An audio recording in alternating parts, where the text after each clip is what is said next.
Respondents indicated that if Civic Platform were to win, the post of Prime Minister should go to current Warsaw Mayor Rafał Trzaskowski. Na arenie politycznej teraz bezsprzecznie. In the political arena, Donald Tusk is the leader unquestionably, but Rafał Trzaskowski is also such a leader. Maybe it is time for a generational change. Maybe it's time for the leader to be someone younger. Żeby właśnie takim liderem był ktoś już teraz młodszy. If Tusk's weakening position were to continue in the coming months, there could be a change of leader of the Civic Platform. Such a scenario was used during the 2020 presidential campaign, when Małgorzata Kidawa-Błońska, who had very low support in polls conducted shortly before the election, withdrew.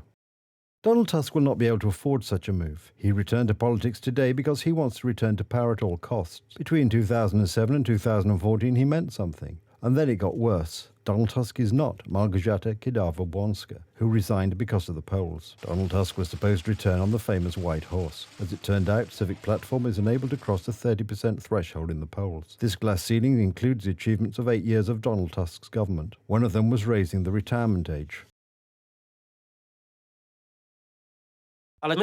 We make this decision not because we expect people to rejoice that we are making this decision, but with full knowledge that in a dozen years or so, we will not be able to pay pensions if we do not carry out this and other subsequent steps.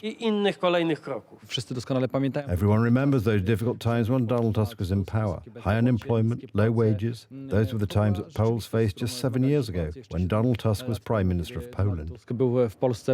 One of Donald Tusk's problems is the issue of having a large negative electorate. For the most part, these are former platform voters who were disappointed with Tusk's government.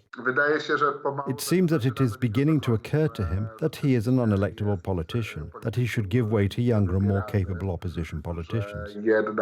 Such a long presence of Donald Tusk on the political scene also has an impact on voting preferences. According to columnist Agaton Kaczynski, the opposition lacks a fresh face. He has made so many controversial decisions. Poles have simply grown tired of him, and Poles would like a change, which this poll best shows. And that change is not there. Certainly Donald Tusk's experience will be his gain if he manages to become Prime Minister, but it will certainly be a very heavy burden in the election campaign. In contrast, according to an Ipsos poll commissioned by OKO Press and TOK FM, the majority of respondents, 63%, do not want Donald Tusk to return as Prime Minister.